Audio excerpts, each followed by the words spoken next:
Kerala PSC 2019 accountant grade 2 ചോദിച്ച question ആണ്. Financial accounting is different from cost accounting in respect of collection of cost, recording cost, allocating cost, controlling cost.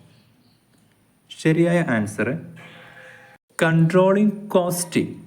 അതായത് financial accounting cost accounting രണ്ടും രണ്ട് പർപ്പസിന് വേണ്ടിയിട്ടുള്ളതാണ്.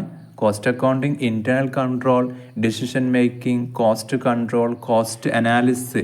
അതായത് primary അല്ലെങ്കിൽ main focus എന്ന് പറയുന്നത് കോസ്റ്റ് കൺട്രോൾ ആണ് കോസ്റ്റ് അക്കൗണ്ടിങ് സംബന്ധിച്ചിടത്തോളം. എങ്കിലോ ഫിനാൻഷ്യൽ അക്കൗണ്ടിങ് അത് എക്സ്റ്റേണൽ റിപ്പോർട്ടിങ്ങിൻ്റെ ഭാഗമാണ്. Profit and loss account, balance sheet, പിന്നെ ഓവറോൾ ഫിനാൻഷ്യൽ പെർഫോമൻസ് അറിയാൻ വേണ്ടിയിട്ട്, റെക്കോർഡ് ആക്ച്വൽ ഫിനാൻഷ്യൽ ട്രാൻസാക്ഷൻ. അവിടെ ലിമിറ്റഡ് കോസ്റ്റ് അലോക്കേഷനേ ഉണ്ടാവുള്ളൂ. അല്ലെങ്കിൽ മോസ്റ്റ് എന്താ പറയുക, ഇറ്റ്സ് മെയിൻ ഫോക്കസ് എന്നത് എന്തല്ല, കോസ്റ്റ് കൺട്രോൾ അല്ല.